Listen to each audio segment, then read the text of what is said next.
Iron Menace is a B&M dive coaster located at Dorney Park in Allentown, Pennsylvania. The ride opened for the 2024 season, replacing Stinger, a Vekoma Invertigo model that operated at the park from 2012 until its closure in 2017.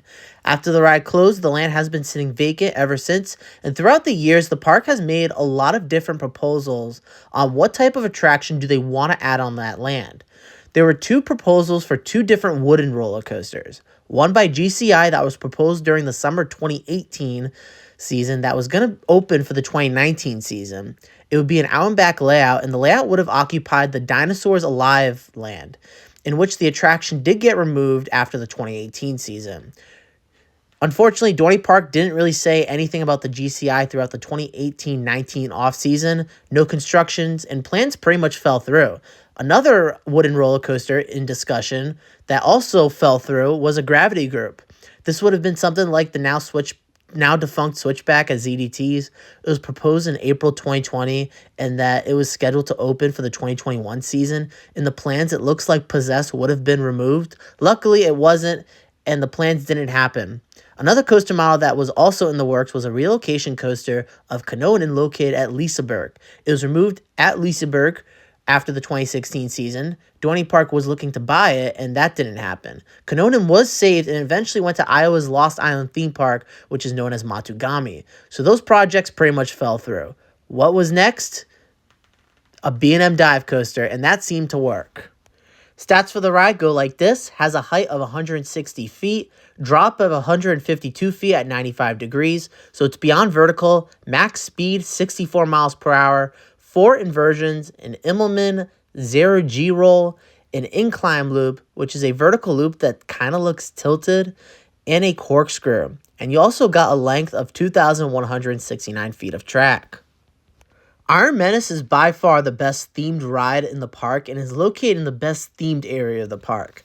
The ride is located in the Steel Yard section of the park, along with Possess and their flying scooters, and the area got a complete overhaul when Iron Menace debuted, and it has this different vibe compared to the rest of the park. Throughout the area, they're playing this mysterious music unlike the rest of the park, which is now playing Six Flags pop music. It's these areas where the vibe and experience can feel so much different compared to other areas of the park. The ride is themed to a steel mill. In the early 1900s, a Scottish businessman opened a steel mill, which was a competitor of the Bethlehem Steel Company. If you want a full backstory on the theme, I'll put the link down in the description below. Outside the queue line, they did the theming so well. You know, the merger, this was Cedar Fair at the time, and I do like the design of the Iron Menace logo. You got this McTavish steel sign greeting you, was that Scottish businessman who opened up this. And the queue line and even the station just looks like a steel mill. I did notice at the beginning of the entrance, you do have this long, tall pole. I don't know if that's a prop or something like that. You got tons of props in the queue line, and these handrails are painted brown and white to match that it came from a steel mill. During the outside portion of the queue, you got the vans with all these computers and TVs inside.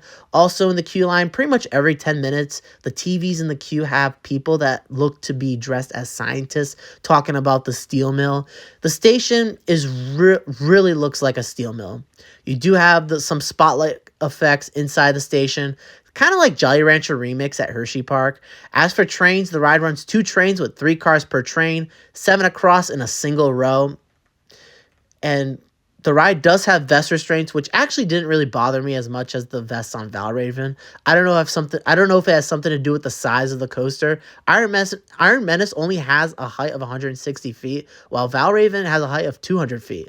That's a pretty interesting observation when it comes to the vest on the dives, because I actually do like this ride a lot better than Valraven. So now let's talk about the experience.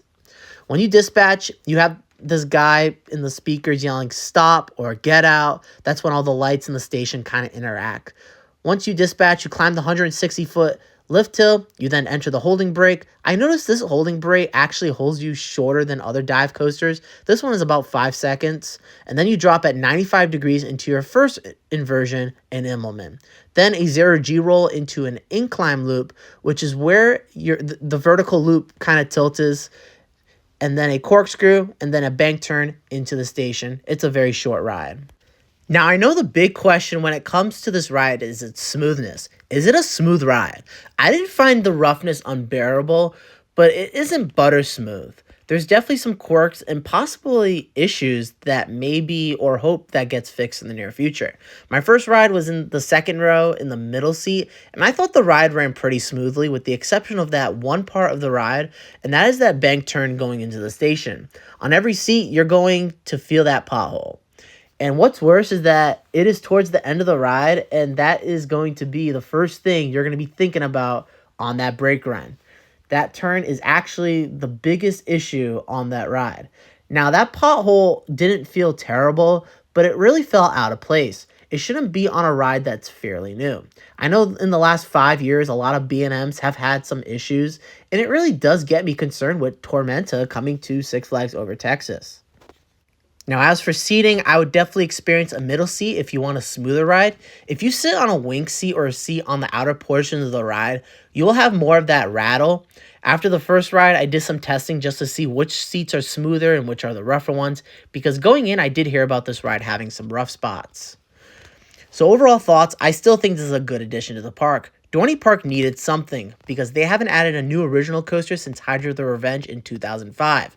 Even though I still think a wooden coaster would have been a better addition to the park, a dive isn't bad. Dorney Park already has a strong steel collection of rides, and with the addition of Iron Menace, made it a lot better.